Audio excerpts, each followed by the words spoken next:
The slave market and import smelled like desperation and rain. Not the clean rain that washed cities. The kind that mixed with unwashed bodies and old blood and made everything worse. The kind that turned I dirt have into to keep mud and moving. mud into a permanent stain on your conscience. Cyrus Aldrich had walked past 6 slave markets in 4 months without stopping. Told himself it was because spice merchants didn't have time for moral complications. Told himself that saffron prices were highest in spring and northern buyers paid triple for southern quality. Told himself whatever helped him sleep in strange inn rooms where the walls were thin enough to hear other people's nightmares. But this market was different. Not because it was cleaner, not because the people running it pretended to care about human dignity. It was different because Cyrus made the mistake of actually looking. She stood in the punishment cage, the one they reserved for slaves who still had fight left in them. The ones who reminded buyers that property shouldn't be capable of independent thought. The orc woman stood nearly 7 feet tall, even with her shoulders curved inward. Emerald skin marked with scars that formed a map of survival. Her black hair hung in thick ropes down her back, some parts braided with what looked like bone beads. Her face carried the sharp angles of her people, strong and uncompromising, beautiful in a way that had nothing to do with human standards. But it was her eyes that stopped Cyrus mid-stride. Most slaves learned quickly how to make their eyes empty, safe, a vacant expression that let buyers project whatever fantasy they needed to justify the purchase. Self-defense through erasure. This orc woman's eyes were different. They weren't empty. They weren't broken. They burned with something more dangerous than hope or rage. They burned with memory. Memory of who she'd been before chains, before cages. Before humans decided her green skin made her less than a person. Interested in that one, the voice belonged to Marcus Venn, the merchant who owned this particular enterprise. He was a rotund man with the kind of smile that made you instinctively check your coin purse, currently cleaning his fingernails with a knife that looked far too sharp for such a mundane task. "What's her story?" Cyrus heard himself ask. This was a mistake. He knew it was a mistake the same way you know fire burns. But knowing doesn't always stop you from touching. Venn shrugged with practiced indifference. Orc War Party hit a mining settlement 7 years back. She got separated from her unit. Humans caught her during the chaos. Been through 5 owners since then. He ticked them off on his fingers like he was counting inventory. First owner tried to make her fight in arena pits. Figured a big orc woman would bring in coin. She won 8 matches straight, then refused to fight. Sat in the arena dirt and wouldn't move no matter what they did to her. Venn examined his knife blade. Second owner thought he could domesticate her. The way he said the word made Cyrus's stomach turn. She broke his jaw in 4 places. Would have killed him if guards hadn't intervened. Third owner wanted field labor. She worked fine for 3 months. Then one day she just stopped. Stood in the field like a statue. When overseers tried to move her, she put 2 of them in the hospital. Fourth owner was a collector, wanted exotic slaves for his estate. She escaped within a week. Took 3 other slaves with her. They got caught, but the owner died 6 months later. Poisoned, they said. Never proved who did it. Fifth owner lasted 2 weeks before selling her back to me at a loss. Venn looked at the orc woman with something approaching professional respect. She's smart, dangerous, and completely unbroken. Honestly, worth more dead than alive at this point. Planning to sell her to the northern arenas if nobody takes her by sunset. At least there she'll make me profit before something sharp ends her. The orc woman hadn't moved during this entire recitation. Stood there staring at nothing, her green hands wrapped around the cage bars with enough force to make her knuckles pale. But Cyrus noticed something else. On her left wrist, partially hidden by torn cloth wrapped around it, was a glint of dark metal. A band of some kind. She'd wrapped it deliberately, carefully hiding it from view. The kind of thing you hide when it's the only thing left that belongs to you. How much? The words escaped before Cyrus's merchant brain could calculate the consequences. Venn's eyebrows climbed. For the orc, for Thera, Cyrus didn't know her name. But she had to have one. Everyone had a name, even when the world tried to take it. "Call her whatever you want once she's yours," Venn said, scratching his chin with the knife point. 90 gold. Final price. And honestly, you'd be smarter buying literally any other slave here. That one's going to end badly for someone. Probably whoever's fool enough to purchase her. 90 gold. That was everything Cyrus had earned this season. Money meant to establish a permanent trading post in the capital. Money that represented a future that wasn't measured in muddy roads and strangers' spare rooms. Money that could buy stability, respectability, maybe even a life that lasted longer than the next shipping season. He looked at the orc woman again. She'd turned her head now, was looking directly at him. Not with hope, not with gratitude, just looking, trying to calculate what fresh nightmare was about to walk into her cage. And Cyrus realized something that made all his careful plans feel remarkably small. He realized that if he walked away now, he'd spend the rest of his life wondering what happened to the orc woman, whose eyes still knew how to fight, who still remembered being someone other than property. Sometimes the most expensive thing you can buy isn't freedom. It's the ability to look at yourself in the mirror afterward. 90 gold, Cyrus said. His voice sounded strange, too steady for someone making the worst financial decision of his life. I'll need proper documentation, full ownership transfer, no loopholes where you reclaim her in 6 months. Ven's smile widened. You're either the kindest man I've met or the stupidest. Either way, your gold spends the same. Let me get the papers. 25 minutes later, Cyrus owned another human being. Well, technically an orc, but the distinction felt like exactly the kind of moral gymnastics people did to sleep at night. The cage door opened with a sound like rusted thunder. The orc woman Thera, he was calling her Thera, until she told him otherwise, didn't move, just watched him with those burning eyes. You can come out, Cyrus said. She didn't move. Look, I know this is... He stopped, started again. I'm not going to hurt you. He'd said exactly the wrong thing. Her eyes flashed with something that might have been rage or dark humor.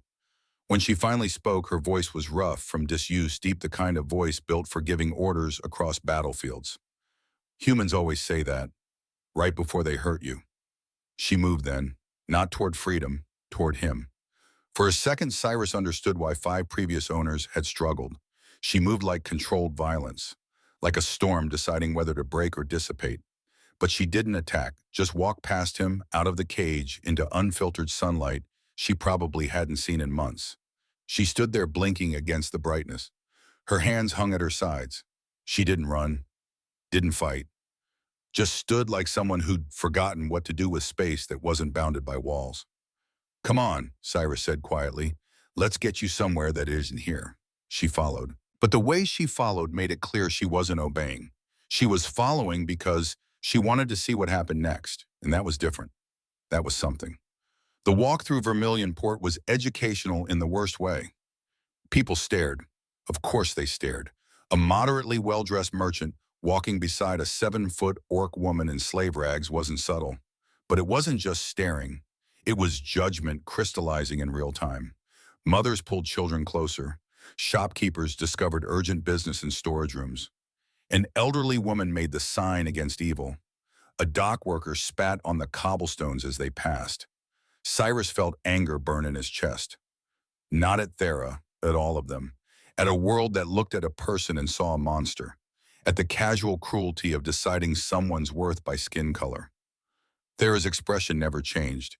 She just walked eyes forward, like she'd learned long ago that human hatred was as reliable as sunrise. Expecting it meant it hurt less when it came. They reached Cyrus's rented room above a fishmonger's shop near the docks. One room. A bed, a table, a window overlooking an alley where stray dogs conducted nightly negotiations over territory. Not much, but it was private, and right now privacy felt more valuable than gold. Thera stopped at the threshold, didn't enter, just stood there examining the room like it might contain traps. You can come in, Cyrus said, then realizing how that sounded. I mean, you don't have to, but there's a bed, clean water, food if you're hungry, and before you ask yes, there's a lock on the door, and no, I don't have the only key. He pulled the key from his belt, held it out. She stared at it like it was a snake. What's the catch? Her voice carried suspicion, like armor. No catch. Rooms paid for 4 more days. I sleep in tavern common rooms half the time anyway. He set the key on the table. There's a bathhouse 3 streets over. I'll get you proper clothes, and we need to figure out what happens next. What happens next, she said flatly, is you use me however you want until you get bored. Then you sell me to someone worse. She said it like she was explaining that water was wet. Simple facts about the world. Cyrus sat down heavily in the room's single chair. Suddenly felt every mile he'd traveled in the past 4 months. I'm not going to use you. I'm not going to sell you. I bought you because... He stopped. Because why? Because he felt guilty. Because he wanted to be a hero. Because somewhere between seeing her eyes and counting out his gold, he'd stopped thinking about profit and started thinking about what was right. Because you saw something in that cage that reminded you you're human, he finished quietly. And I didn't want to forget. She was quiet for a long moment. Then what's your name? Iris. Shiris Aldrich. And you gave me a name. Thera. Why that name? I didn't give you a name. I just... He met her eyes. You already had one. I didn't know it yet. Is Thera right? For the first time since he'd seen her, something shifted in her expression. Not softness, but something that wasn't quite so hard. Close enough, she said, and took the key. 3 days turned into a week. A week turned into 2. Cyrus quickly learned that buying someone's freedom and helping them actually be free were 2 completely different problems. Thera was legally his property, which meant legally she couldn't work, couldn't own anything, couldn't exist in human society except as an extension of him. And Thera didn't know how to be free. She flinched when he moved too quickly, ate like someone expecting the food to be taken away, slept in the corner instead of the bed always positioned where she could see the door. She also didn't know how to accept help. When he brought clothes, she inspected them for hours before putting them on, like she was trying to figure out what they'd cost her later. When he paid for bathhouse access, she asked 3 times what he wanted in return. When he did nothing, asked for nothing, she got more suspicious, not less. People don't do things for free, she said on the 5th day. They were in the room, him at the table, reviewing merchant ledgers. He couldn't afford to ignore her by the window watching the street. There's always a price. Maybe, Cyrus said, but maybe the price is just that I can't be the kind of person who walks past someone in a cage and pretends I didn't see them. She snorted. Not quite a laugh, more like the sound you make when you hear something so absurd it might actually be true. You're going to regret buying me, she said, not cruelly, almost gently, like she was warning him about incoming weather. Everyone does, eventually. Maybe, but that's my problem, not yours. That night, she slept in the bed for the first time, still facing the door, still with one hand under the pillow where she'd hidden the knife he'd bought her, not because he thought she needed protection, but because she'd asked and saying no felt like exactly the wrong answer. Progress, he thought. Small, fragile, but progress. Mira the baker noticed Thera on day 4. Mira noticed everything, probably because she spent 16 hours a day kneading dough and watching the street through her shop window. She was 60-something, built like a particularly sturdy barrel, and had approximately 0 tolerance for anyone's nonsense. She knocked on Cyrus's door at dawn with a basket of bread and what she called a terrible feeling in my sourdough starter. Your sourdough told you to check on me, Cyrus asked, still wiping sleep from his eyes. Don't mock the starter. It's been alive longer than you have, and it's seen things. Mira peered past him into the room. Thera was awake. She was always awake when someone knocked, standing in the corner tense as a drawn bowstring.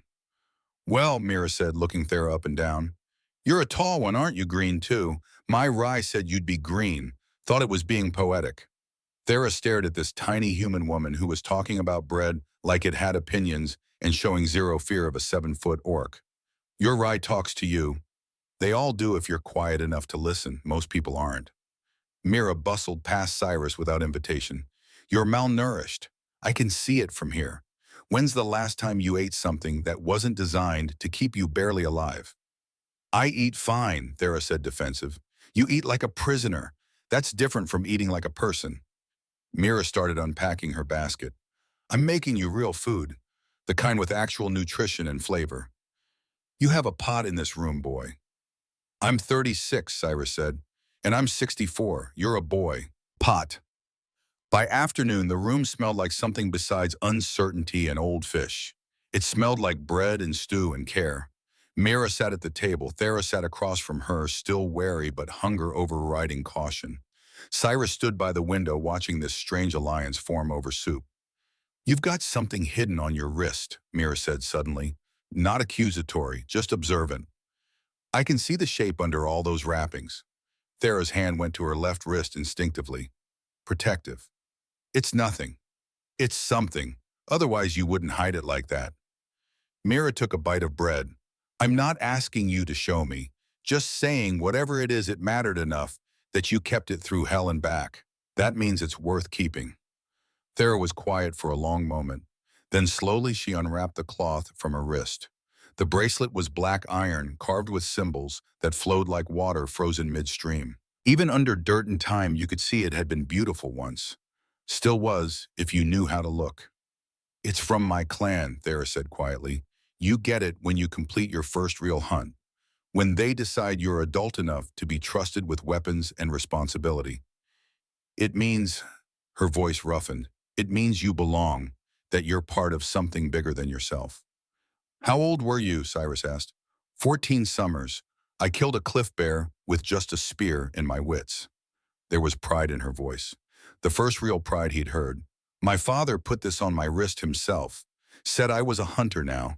Said no one could take that from me. And yet they tried, Mira said, not unkindly. They took everything else. My weapons, my clan, my name. They tried to take this too. Called me slave, thing, green skin, whatever, stripped away who I was. Her voice went hard.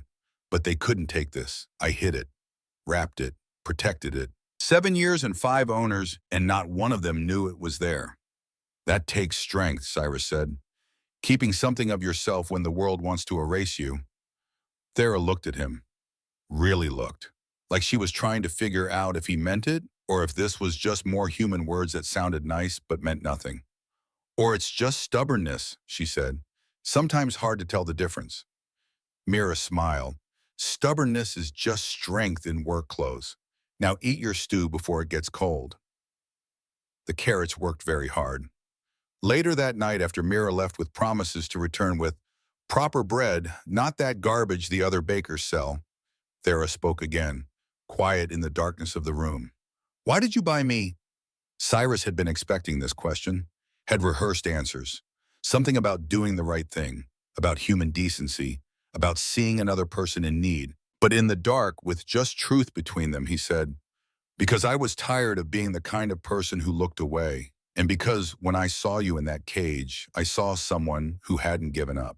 You were still fighting, even if it was just by staying alive. And I guess, he paused, I guess I wanted to be the kind of person who helped people who were still fighting. You know, this doesn't end well, Thera said. Not a question, a statement. Maybe not, but that's tomorrow's problem. Tomorrow always comes. Then we'll deal with it tomorrow. Tomorrow came faster than either of them wanted. His name was Kovac the Collector, and he arrived in Vermilion Port 8 weeks after Cyrus bought Thera's freedom. He arrived with legal documents claiming Thera was stolen property. That her capture 7 years ago gave him permanent recovery rights. And he arrived wearing a necklace made of teeth. Different species, human, orc, elf, if Cyrus was seeing correctly. Each one taken from someone who'd probably had a name before Kovac decided to wear them. They found him waiting outside the fishmonger's shop one morning. 7 feet of muscle and scars and absolutely no humanity in his yellow eyes. He looked at Thera the way you'd look at a horse that got loose. Annoyed but not worried. Hello, Thera, he said in Orcish. His voice was gravel mixed with broken glass. Been a long time. 7 years of hunting you across 4 kingdoms. Do you know how much time you have cost me? Thera's face went carefully blank. The same blank she'd had in the cage. But Cyrus saw her hand drift toward the knife at her belt. Who is this? Cyrus asked, though he already knew. Could smell it on him. This is Kovac, Thera said, still in Orcish. But Cyrus had been learning. He's the one who captured me the first time. Sold me to my first owner. Kovac grinned. It was not a pleasant grin. And now I'm here to collect what's mine. You belong to me, little traitor. You were supposed to die in that raid 7 years ago, but you lived, which makes you mine to sell. She's not property, Cyrus said in common then again in his broken Orcish. She's not a thing to own. Kovac looked at him for the first time, really looked. And Cyrus felt the weight of that gaze. This wasn't a businessman like Ven. This was someone who enjoyed his work. You're the human who bought her. Cute. Kovac pulled out papers. I have documentation proving you bought stolen goods, which means you owe me compensation. Return the slave, pay me 900 gold for my trouble, or I take both of you. I don't have 900 gold. Then I guess we're taking both. Kovac reached for Thera. What happened next happened fast. Thera's knife was out before Cyrus finished blinking. The blade found Kovac's reaching hand opened a line of green blood across his palm. Not deep, but clear. "You don't touch me," Thera said. Her voice was different now. Not the hesitant voice she used with Cyrus. This was command, the voice of someone who'd led warriors and expected to be obeyed. "Not ever again," Kovac laughed. Actually laughed. "There's the fighter I remember. You know what, I'll give you a choice. Come with me now, I'll let the human live. Fight, and I'll make him watch every second of what I do to you before I kill him slowly. Your decision." Cyrus saw it, saw the exact moment Thera was going to surrender, going to walk back into chains because someone else's freedom mattered more than her own. Saw it in the way her shoulder started to drop, the way her grip on the knife loosened. "No," Cyrus said. One word, but he said it like his life depended on it. Because it did. Thera looked at him. "He'll kill you." "Maybe, but I didn't buy your freedom so you could give it back to keep me safe." He turned to Kovac. "She stays. You leave. Or we see how good you are when you're fighting someone who fights back." Kovac looked between them, then shrugged. "You have 3 days to get me my money or deliver the slave. After that, I stop being polite. And you really don't want to see what I'm like when I'm not polite." He left, walked away like he had all the time in the world. Because he did. The law was on his side. Money was on his side. Violence was definitely on his side. Thera put her knife away. Her hands were shaking. "Just slightly. Just enough to notice if you were paying attention." "You shouldn't have done that," she said. "Probably not. He wasn't bluffing. He'll kill you. He's killed for less." "I know." "Then why?" "Because some things are worth dying for." Cyrus sat down heavily. "And some people are worth fighting for even when the fight's stupid and you're going to lose." She looked at him for a long time. Really looked like she was seeing him for the first time. Or maybe seeing something she didn't want to believe existed. "You're insane," she said finally. "Yeah, probably." "What do we do?" Cyrus tried to think. 900 gold. He had 19 gold left. Even if he sold everything he owned, he might reach 60. The math didn't work. "I don't know," he admitted, "but we have 3 days to figure it out." Thera was quiet. "Then there's another option." "What?" "I kill him." "Thera, listen to me." She crouched down so they were eye level. "I was a warrior before I was a slave. A good one. I've killed in battles, in pits, in dark alleys when owners decided they didn't need me alive anymore. Kovac is dangerous, but so am I. I just forgot for a while. If you kill him, they'll execute you. The city guard won't care that he was trying to enslave you. They'll just see an orc who killed someone. He's not human, he's orc. They'll see an orc who killed someone. The distinction won't matter to them. Then I'll run, take my chances. And I'll never know if you made it." Cyrus met her eyes. "I'll spend the rest of my life wondering if you died free or died running. And somehow both options feel like losing." She sat back, frustrated, angry, but also something else.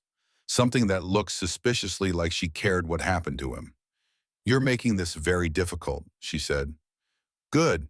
You've made things difficult for me since day one. Fair's fair." Despite everything, she almost smiled. "Tell me about your life before you bought a problem that can't be solved." So he did. Told her about growing up in a merchant family, about learning that people everywhere wanted basically the same thing, security, comfort, to know their children would be okay. Told her about his parents dying in the plague, about traveling because staying in one place hurt too much, about being tired of moving but not knowing how to stop.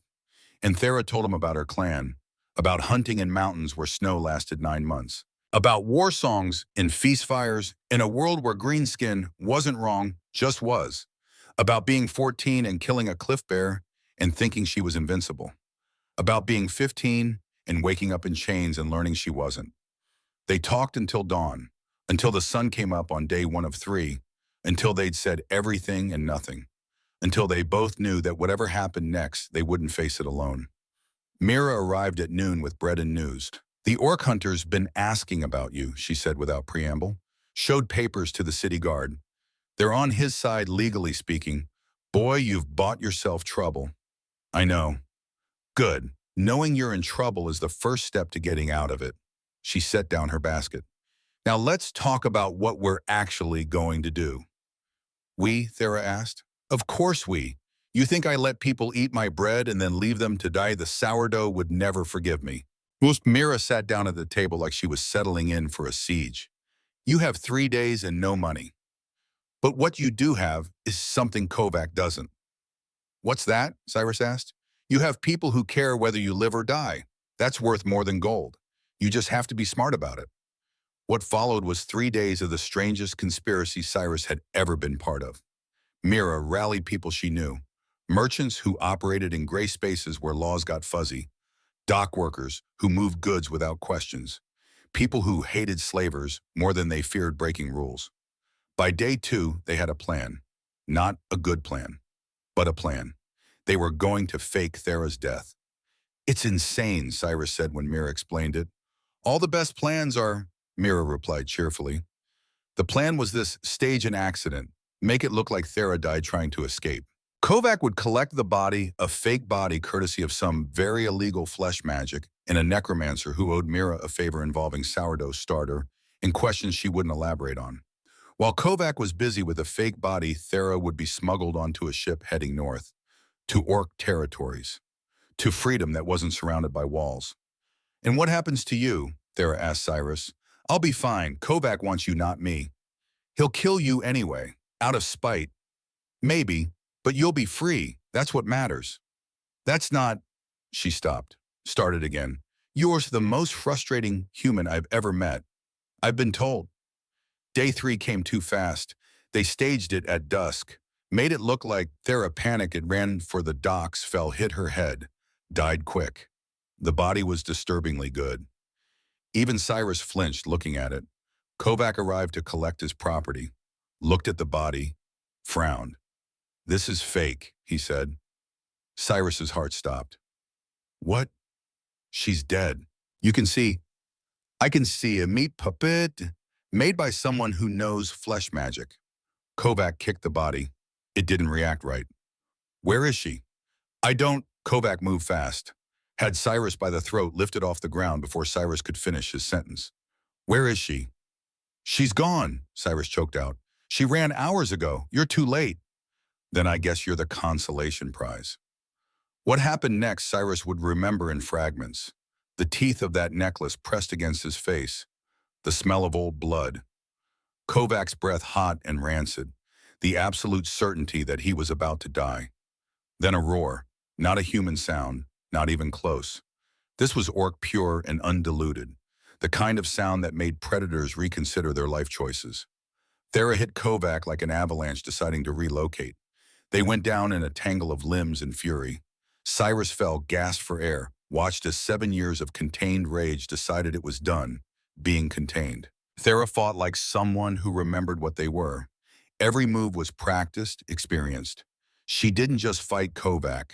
She fought every slaver who'd ever touched her, every owner who'd called her property, every human who'd looked at her and seen a thing instead of a person. And Kovac fought back. He was good, maybe even great, but he'd made a critical mistake. He thought Thera was the same scared slave he'd sold 7 years ago. She wasn't. The fight ended with Kovac on the ground, Thera's knee on his chest, her knife at his throat. The necklace of teeth lay broken on the cobblestones, scattered like the lives they represented. You're going to leave, Thera said. Her voice was cold, controlled. You're going to tear up those papers. You're going to forget I exist, or I'm going to finish what I started. You'll hang for this, Kovac spat blood.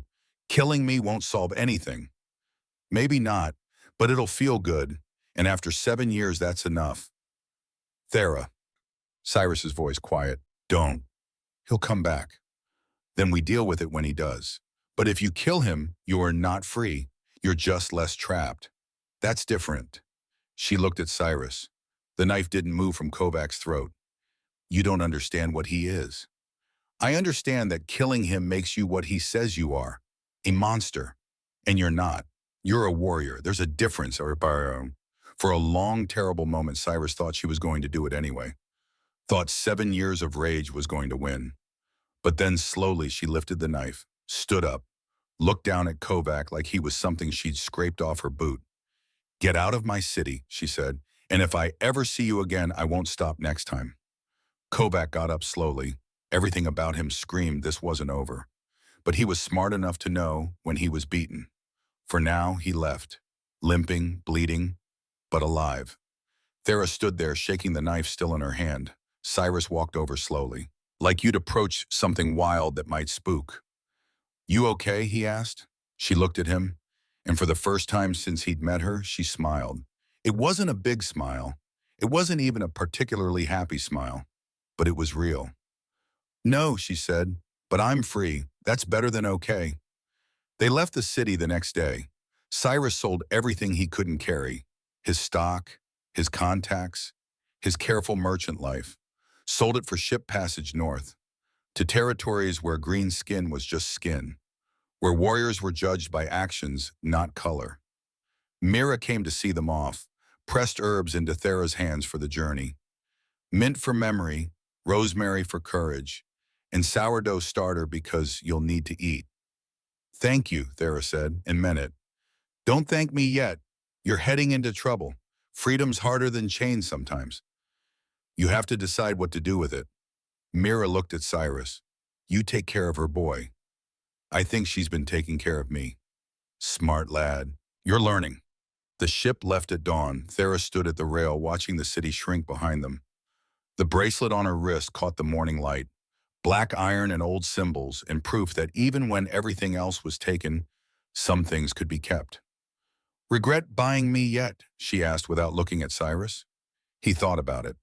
About the merchant life he'd given up, the security, the careful plans, about the fact that he was sailing to a place where humans were the minority and he had no contacts, no business, no plan. "Ask me again in a year," he said. She laughed, small, rusty from disuse. But it was a start. The ship docked in Iron Peak Harbor 6 weeks later.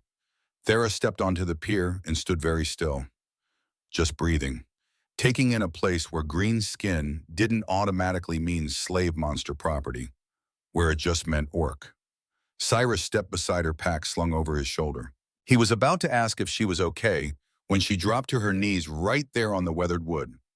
Not collapsing, deliberate. She pressed her forehead to the dock. Her shoulders shook.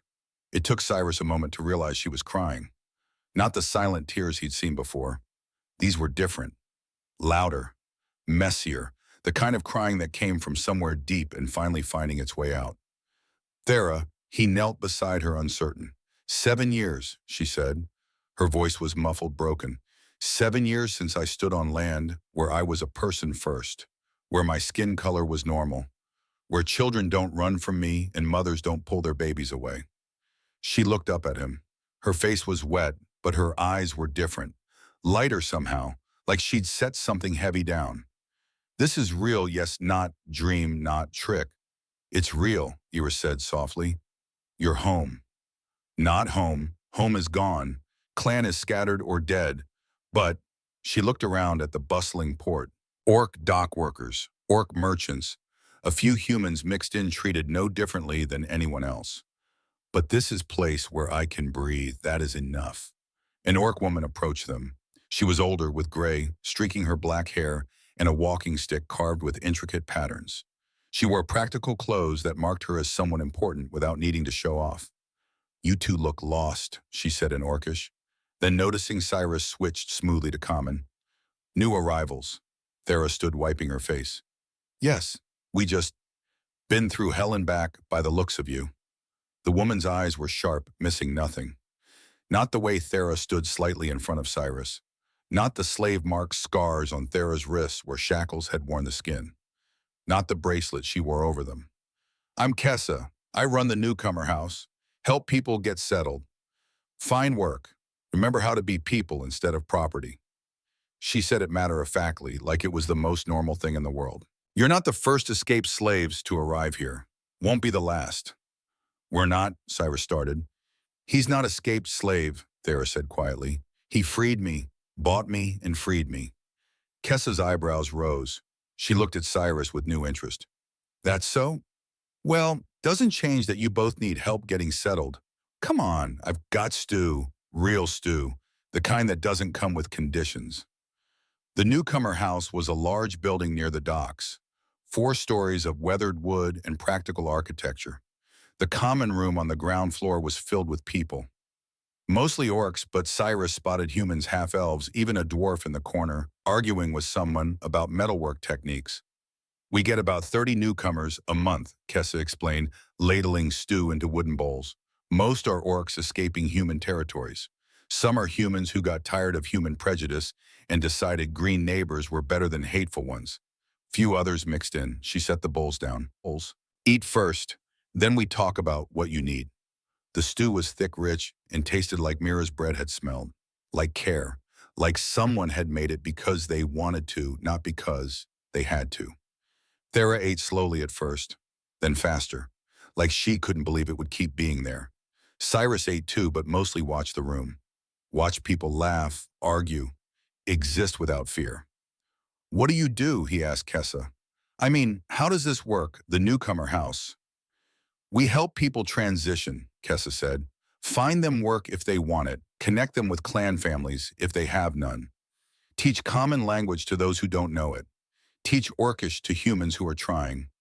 Help people remember what normal feels like when they've forgotten. She looked at Thera. You have clan markings. Faded but there. What clan? Stormridge, Thera said quietly. From the northern mountains. 7 years ago. There was a raid. Fighting. I got separated. Captured. Kessa's expression softened. Stormridge, I knew some of them. Good hunters. Strong warriors. Your chief was Gorak the Wise, yes. Thera's hands tightened on her bowl.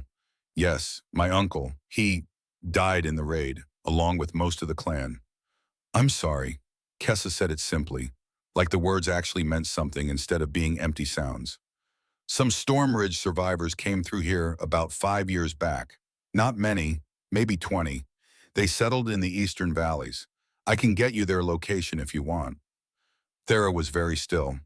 My brother Corvin. Did anyone mention? I don't remember names from that group, but I can ask around. Kessa pulled out a worn journal. I keep records. Help people find family when they can. She wrote something down. But first you two need rest. Real rest. I've got rooms upstairs. Nothing fancy but better than ship bunks. We can't pay, Cyrus said. I mean, not much. I have some gold left, but... Did I ask for payment? Kessa looked at him with amusement. Newcomer House runs on contributions. Those who can pay do. Those who can't, don't. Everyone works if they're able, helps cook, clean, maintain the building. Pull your weight in that way if you can't contribute coin. She stood. But tonight you just rest. Tomorrow we figure out next steps. The room they were given was small. 2 beds, a window, a wash basin, simple and clean. Thera stood in the doorway for a long moment, just looking. What is it? Cyrus asked. A room with 2 beds, she said, where I can choose which one to sleep in, where no one owns me, where no one comes in without permission. She walked in slowly, touched the wall like she was making sure it was real. 7 years, Cyrus. 7 years since I had a room that was mine, even for one night. She sat on the bed closest to the window, tested the mattress. It was stuffed with something soft, not straw or stone. Then she did something Cyrus hadn't expected. She started unwrapping the cloth from her bracelet. Thera, in my clan, she said, we have a tradition. When you escape death, when you survive something that should have killed you, you clean your iron. You honor the metal that protected you. You thank it for its service. She'd fully unwrapped the bracelet now. It was filthy. 7 years of dirt, blood, hiding. I haven't cleaned this since the raid. Haven't dared take it off for more than minutes. Afraid someone would see it. Take it. Melt it down or sell it. She looked at Cyrus. But I'm safe now. For the first time in 7 years, I'm safe enough to take this off and clean it properly. To honor it the way my father taught me. Do you need help? Cyrus asked. Yes. She held out the bracelet. In my clan, cleaning your iron after surviving death is sacred. You don't do it alone. You do it with your core thak, your soul bond, the person who stands with you. She met his eyes. Will you help me? Cyrus took the bracelet carefully. It was heavier than he'd expected. The black iron was etched with symbols he couldn't read, but they had a weight to them, a meaning that transcended language. Tell me what to do, he said. Thera smiled. First we need water, hot if possible, and oil, any kind, and cloth. They worked in comfortable silence. Thera showed him how to clean the iron, carefully respecting the metal, while removing the years of grime. How to oil it so it wouldn't rust. How to polish it until the symbol shone. As they worked, Thera talked. My father made this, she said. He was a blacksmith before he was a warrior. This was his masterwork. He made one for each of his children when they came of age. My brother Corvin has one too. Red iron instead of black, with symbols for fire and strength. She ran her finger over a particular symbol. This one means memory. This one means courage. This one, she paused. This one means home, not a place. The feeling, the knowing that you belong somewhere. Do you think you'll find your brother? Cyrus asked. I don't know. 7 years is a long time. He might think I'm dead, might have moved on, she stopped, might not want the sister who survived when so many others died. He'll want you, Cyrus said with certainty. If he's half as stubborn as you, he's been searching. Maybe? Thera didn't sound convinced, but even if I never find him, I have this. His matching bracelet and mine made by the same hands. Connected, that is enough. They finished cleaning the bracelet as night fell. It gleamed in the lamplight, beautiful and terrible and full of memory. Thera slipped it back onto her wrist. It fit perfectly, like it had never left. Thank you, she said, for helping with this, for seeing that it mattered. Everything about you matters, Cyrus said.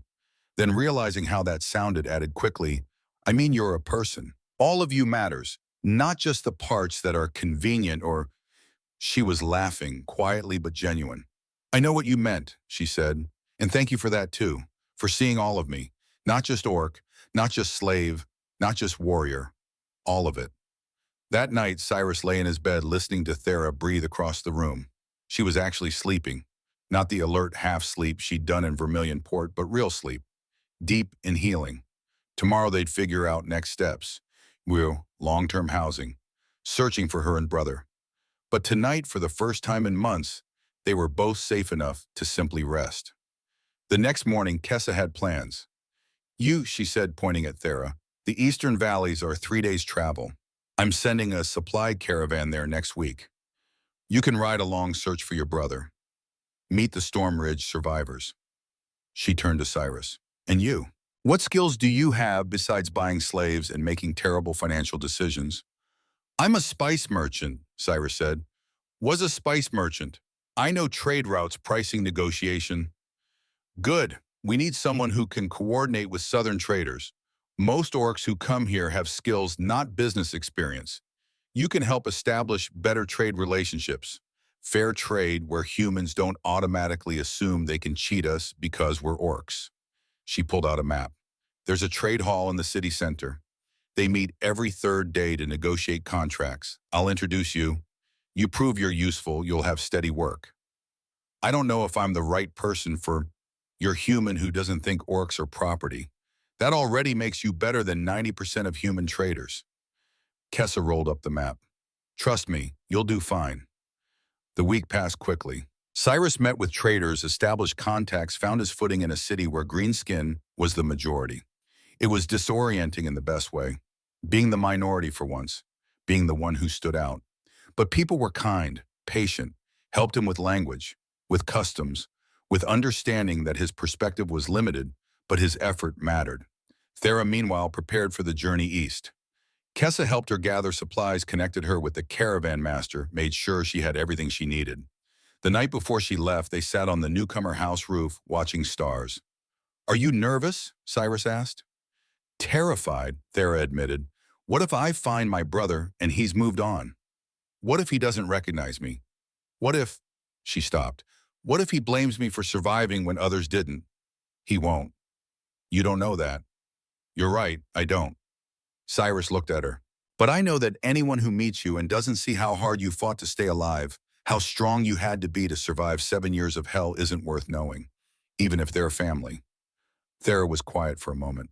Will you be here when I get back? Where else would I go? Back south to humans, to your people. My people, Cyrus said slowly, are the ones who don't look at other people and see property, who don't judge worth by skin color, who think freedom matters more than profit. He met her eyes. That means you're my people more than most humans I've met. She smiled. You're very strange, Cyrus Aldrich. I've been told. They sat in comfortable silence watching the city below, lights in windows, people living their lives, normal and extraordinary at the same time. When I come back, Thera said quietly, whether I find my brother or not, She paused. I want to build something. Not just survive, build. Maybe a training hall. Teach young orcs to fight, to defend themselves, so they don't end up like I did.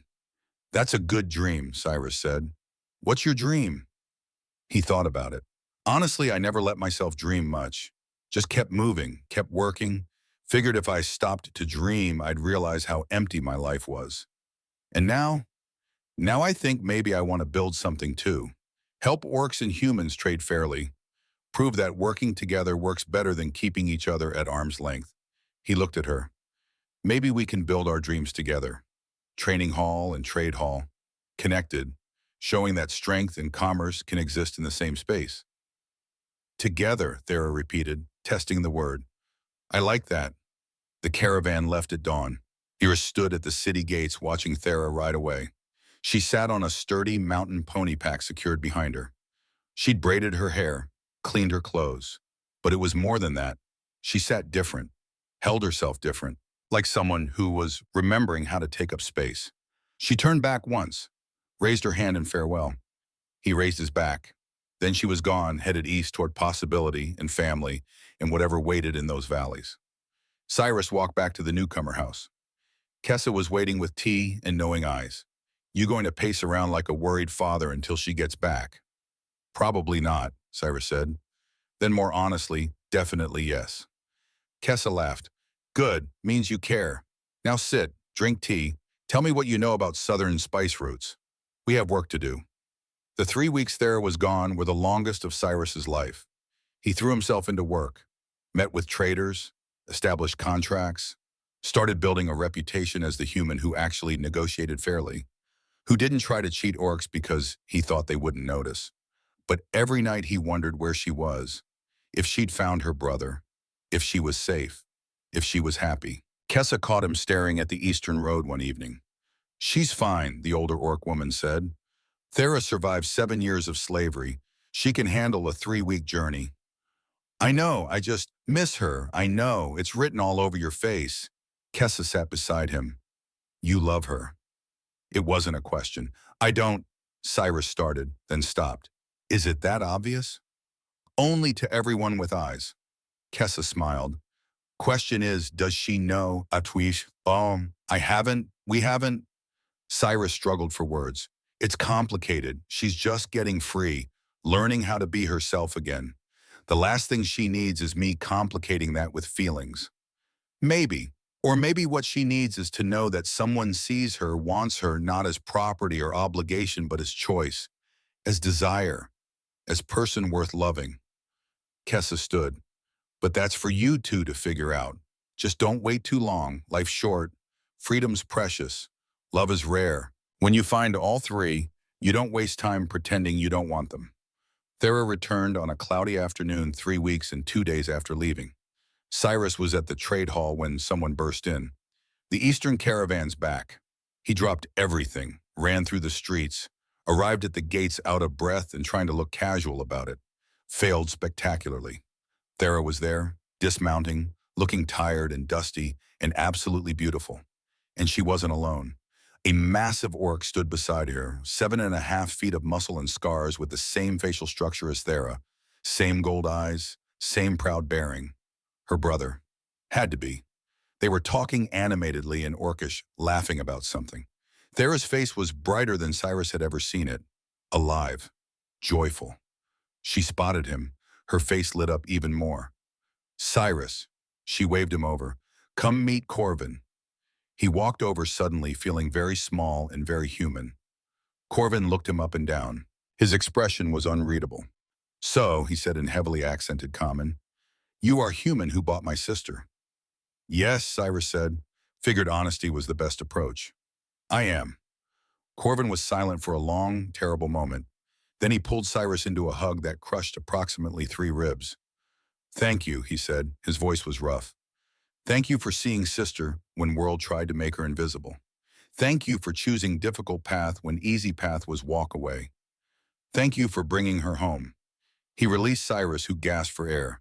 You are good human, strange, stupid for spending all money, but good. Corvin grinned. Sister tells me you want to build trade alliance. Make fair business between orc and human. This is good dream. Corvin will help. We make it real. Over the next weeks, everything shifted and settled into a new pattern. Thera found a building near the newcomer house, old training hall that had been abandoned. She and Corvin started renovating it, slowly, with help from the community. Cyrus established the Fair Trade Cooperative, a formal organization that connected Orcish crafters with southern markets at honest prices. Corvin helped with logistics. His size and presence made cheating traders think twice. And Thera and Cyrus found rhythms together. Training in the mornings, her teaching him basic combat, him teaching her more common language reading, writing, working together in the afternoons, evenings spent on the newcomer house roof talking about everything and nothing. One evening about 2 months after her return, Thera said something that changed everything. They were watching the sunset. She was cleaning her bracelet again. A weekly ritual now. Cyrus, she said, in my clan, when you love someone, you don't say it with words first. You show it. Through actions. Through being present. Through choosing them every day. She looked at him. You have been choosing me every day since you bought my freedom. Since before that even. When you saw me in cage and decided you couldn't walk away. Thera, let me finish. She smiled. In my clan, once you've shown your love through actions, you make it official. You give them iron. Something you've made or something precious to you. Symbol of commitment, of choosing them. She held out her hand. In it was a small piece of black iron, carved roughly but with care, shaped like a star. I made this, she said, from piece of my bracelet I cut off, from the iron my father made. I made this for you, because you are my soul bond, my core thack, my person. Cyrus took the iron star. It was warm from her hand. I don't have anything as meaningful to give you, he said. I don't have family iron or clan symbols or you gave me freedom. You gave me back myself. You gave me future.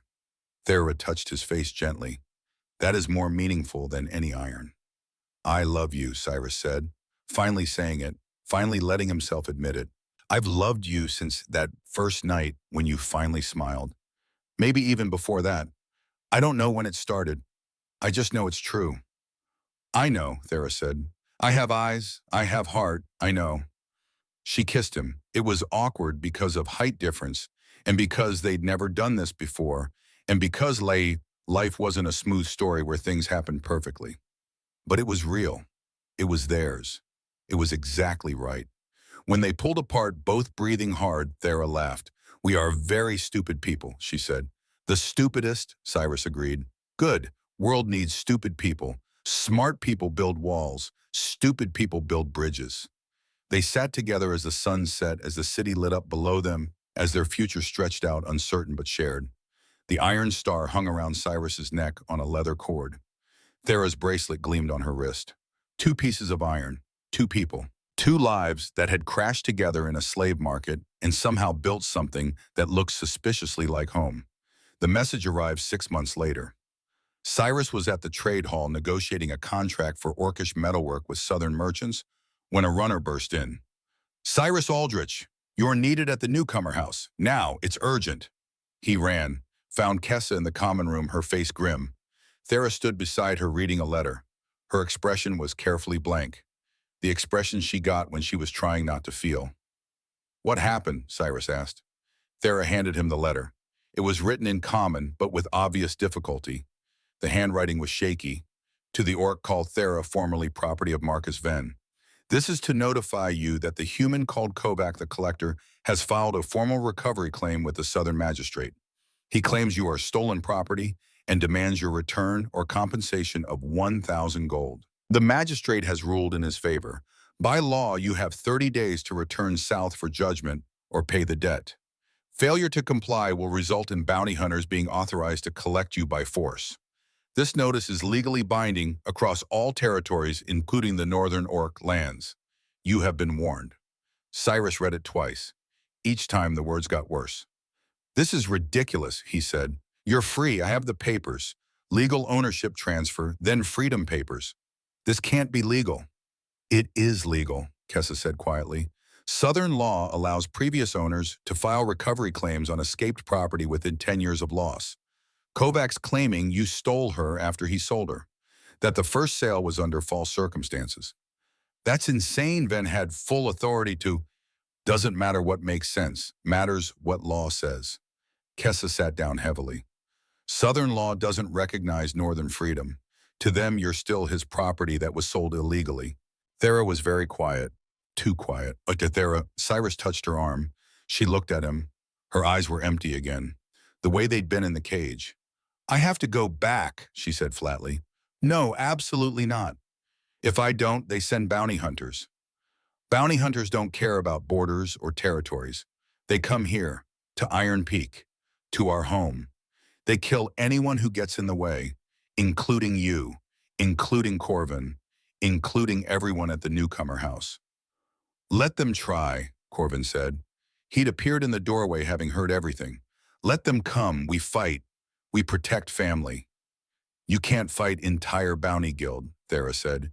You can't fight Southern law. You can't. Her voice broke. You can't win this. She straightened her shoulders, became someone else, someone harder. I go back. I face magistrate. I accept judgment. Whatever it is, that keeps all of you safe. No, Cyrus said.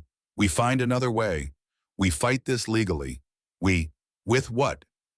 Thera's voice rose. We have no power in Southern courts.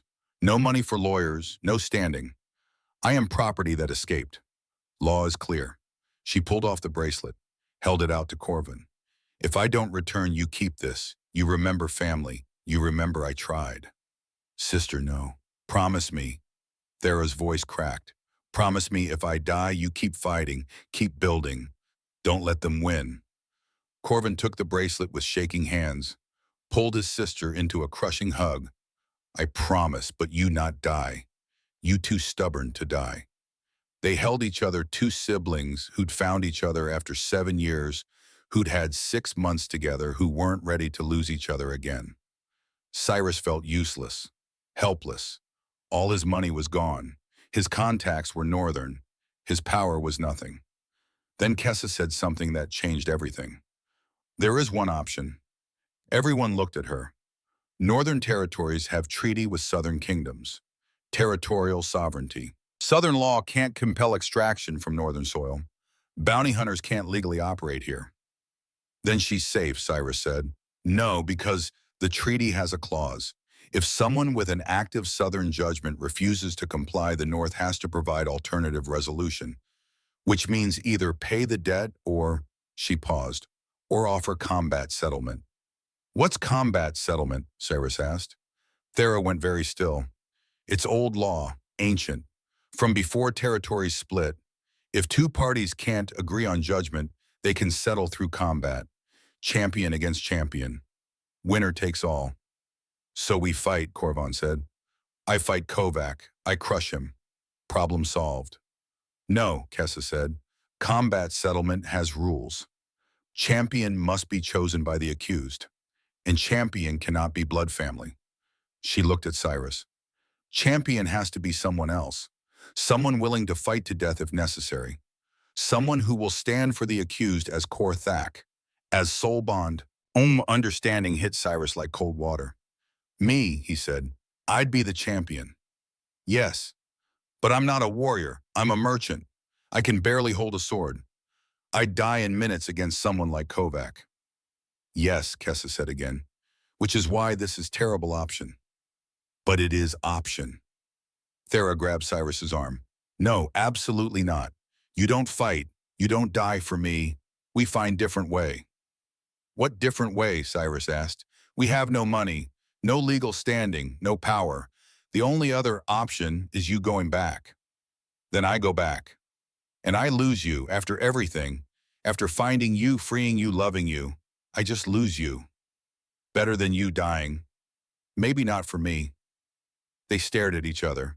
Two people who'd built something impossible, watching it crumble under the weight of laws designed to keep people like Thera in chains. There is a third option, Corvin said quietly. Everyone looked at him. We train. We train Cyrus. We have 30 days. I train him every day. Every hour. We make him warrior. Not great warrior, but good enough, maybe enough to win. In 30 days, Thera shook her head. Impossible. You can't make warrior in 30 days. No, but can make survivor. Can teach him to stay alive long enough to find opening. To fight smart instead of strong. Corvin looked at Cyrus. You willing to learn, willing to bleed every day for 30 days, willing to hurt and train and become something you never thought you could be. Cyrus thought about Thera in a cage, thought about her going back to that, thought about losing her after everything they'd survived. Yes, he said, teach me. The next 30 days were the hardest of Cyrus's life. Corvin woke him before dawn every day, ran him through the city until his lungs burned, made him practice with wooden swords until his hands bled, taught him basic stances, basic strikes, basic survival. You not win through skill, Corvin explained on day 3 after Cyrus had been knocked down for the 100th time. You win through heart, through refusing to quit. Kovac is better fighter, stronger, more experienced. But maybe you want victory more. Thera watched the training. At first she tried to stop it, tried to convince Cyrus to give up this insane plan. But by day 10, something changed. She started helping, teaching him dirty tricks. Where to strike to make big opponent fall, how to use size disadvantage as advantage. In pits, I learned one thing, she said, showing him how to duck under a larger opponent's guard. Small fighter who survives 3 minutes becomes dangerous. Big fighter expects quick victory. When it doesn't come, they get frustrated. Frustrated fighters make mistakes. So I just survive. Just survive. Long enough for him to make mistake. Then you finish it. By day 20, Cyrus was different. Leaner, faster. Covered in bruises that bloomed purple and yellow across his skin. His hands had calluses. His eyes had changed. Still kind, but harder. Ready. You will not win, Corvin said on day 25. Brutal honesty. Kovac is too good, but you might survive. Might find opening. Might get lucky. That is all we can hope for. It's enough, Cyrus said, and meant it. The combat settlement was held at the territorial border. Neutral ground, a flat clearing where grass had been trampled by generations of duels, judgments, final resolutions. Southern magistrate was there, northern arbiter, witnesses from both territories. And Kovac. He looked exactly like Cyrus remembered.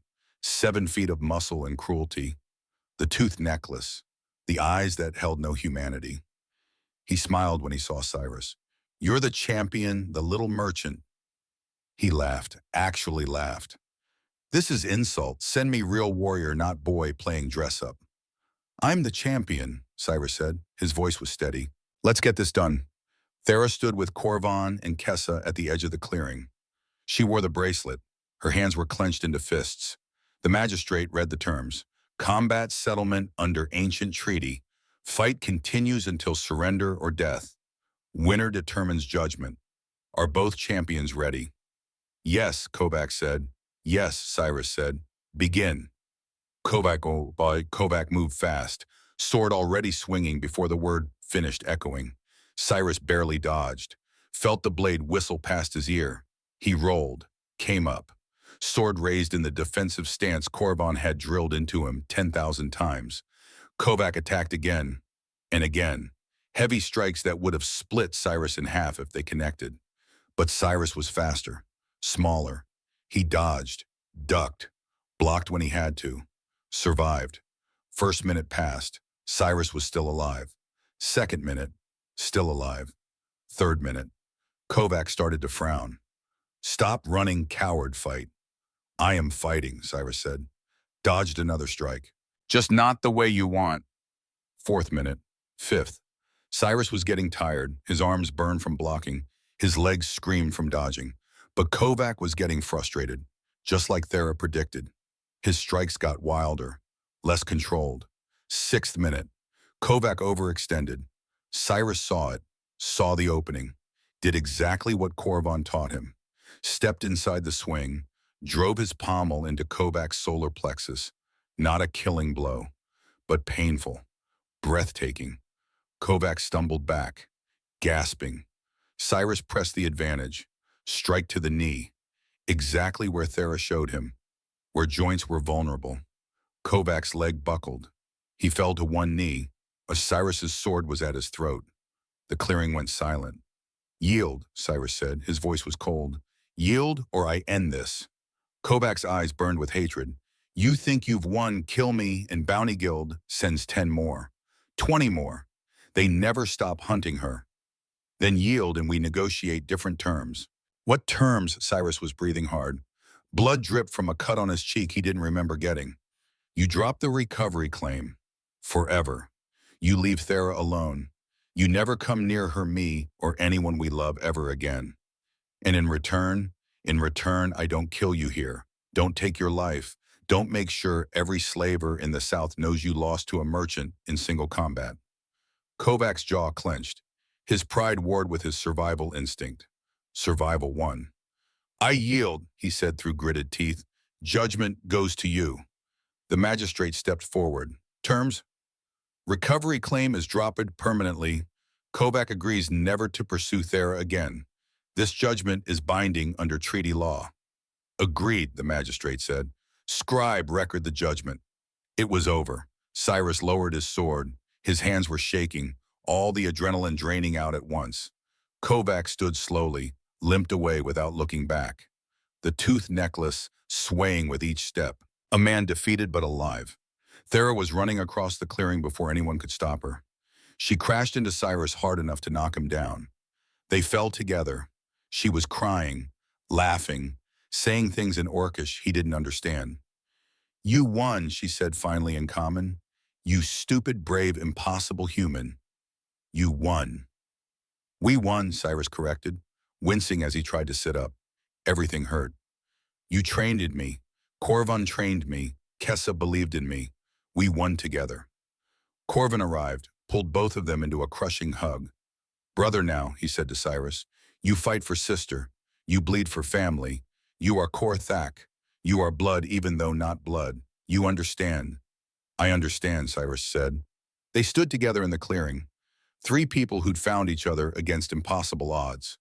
Who'd built something that defied laws and prejudices in centuries of hate.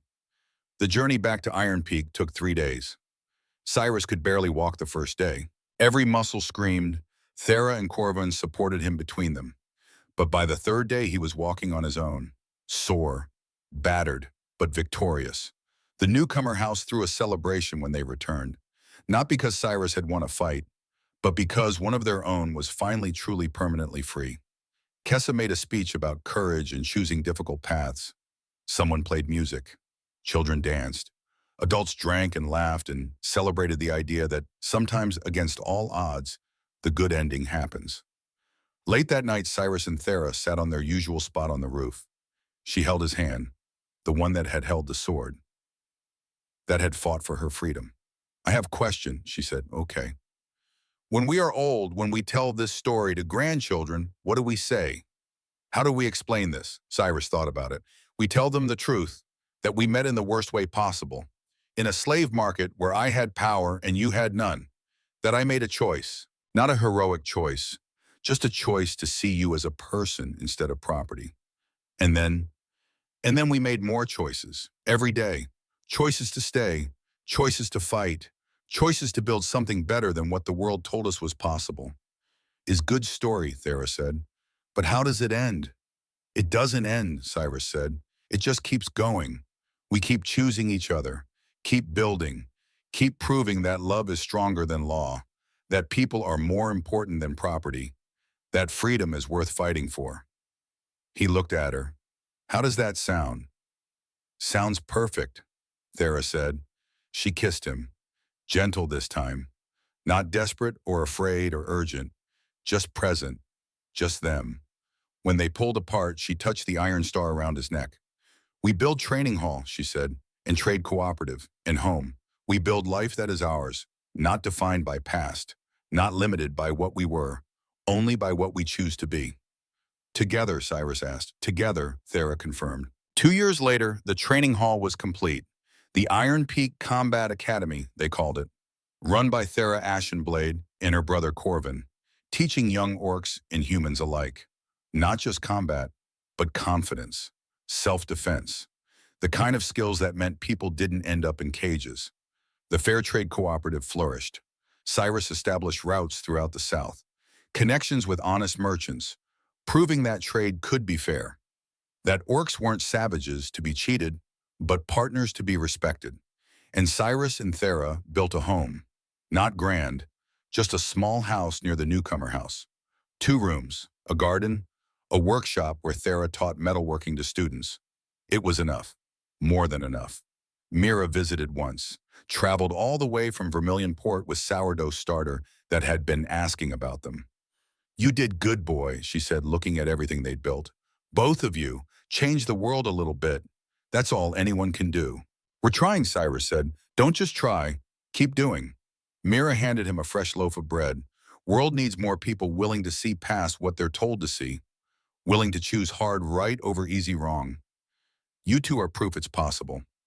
She left the next day, but the bread lasted a week, and the message lasted forever. 3 years after leaving Vermilion Port on a sunny afternoon in spring, Thera and Cyrus stood together outside the newcomer house. A young orc woman had just arrived, fresh from southern territories, escaped from slavery, shaking and uncertain, and clearly waiting for the next bad thing to happen. Kessa was talking to her, gentle, patient, explaining that she was safe now, that this was real, that freedom wasn't a trick. The young woman didn't believe it. Cyrus could see it in her eyes, the same eyes Thera had had, empty but burning, broken but fighting. Thera walked over, knelt down so she was eye level with the young woman. I know what you think, and Thera said in Orcish, then common. You think this is dream. Think you wake up back in cage. Think freedom cannot be real because you have never known it. How do you know? The young woman whispered. Thera held up her wrist, showed the bracelet. Because 7 years ago I was you, broken, scared, waiting for nightmare to continue. But I met someone who chose to see me, who chose to help, who chose to believe I was worth saving. She gestured to Cyrus. This is Cyrus. He bought my freedom when he could not afford it, fought for me when he should not have won, loved me when world said we could not love. She touched the young woman's shoulder. You are safe here. You are free here. You are person here, and we help you remember that, however long it takes. The young woman started crying, not the broken crying of despair, but the crying of hope finally breaking through. Thera held her. Let her cry, remembered what it felt like. Cyrus watched. Remembered the slave market 7 years ago. Remembered making a choice that changed 2 lives. No more than 2 lives, because Thera was changing this young woman's life. And she would change others, and they would change others. Ripples spreading outward from one stupid, impossible, necessary choice. That night, lying in bed, Thera said, thank you. For what, Cyrus asked. For seeing me in that cage, for choosing hard path, for fighting when you should not have fought, for loving me when world said you should not love. You don't have to thank me for that. I know, but I want to. She turned to face him. In my clan, we believe that some people are meant to find each other, across distance, across difference, across everything that should keep them apart. We call it Thakmor, soul finding. Is that what we are? Yes, you found my soul when I thought it was lost. I found yours when you thought you had none. We are Thakmor, and that, she smiled, that is rarest thing in world. I love you, Cyrus said. I know. I love you too. Always have. Since moment you gave me key to room. Since moment you saw me as person instead of property. Since moment You chose me over everything else. They held each other as night deepened. Two people who'd found each other in the worst place possible and built something beautiful anyway. Outside the city of Iron Peak settled into evening rhythms, lights in windows, families eating dinner, children playing, orcs and humans living together in peace that shouldn't be possible but was. And in a small house near the newcomer house, an iron bracelet gleamed on a wrist that was finally truly permanently free. The story didn't end there. Stories like this never really end. They just keep going, keep building, keep proving that change is possible. But if you ask Cyrus or Thera when their story truly began, they'd tell you the same thing. It began in a slave market that smelled like fear and desperation. It began when a merchant made a choice. It began when an orc woman remembered how to fight. It began when someone decided that cages were unacceptable. That property should be people. That freedom was worth everything. And that beginning, that single, stupid, impossible choice echoed forward through years and lives and generations, proving that sometimes the most expensive thing you can buy isn't gold or power or safety. Sometimes the most expensive thing you can buy is the courage to see people where the world tells you to see monsters. And sometimes, just sometimes, that courage changes everything.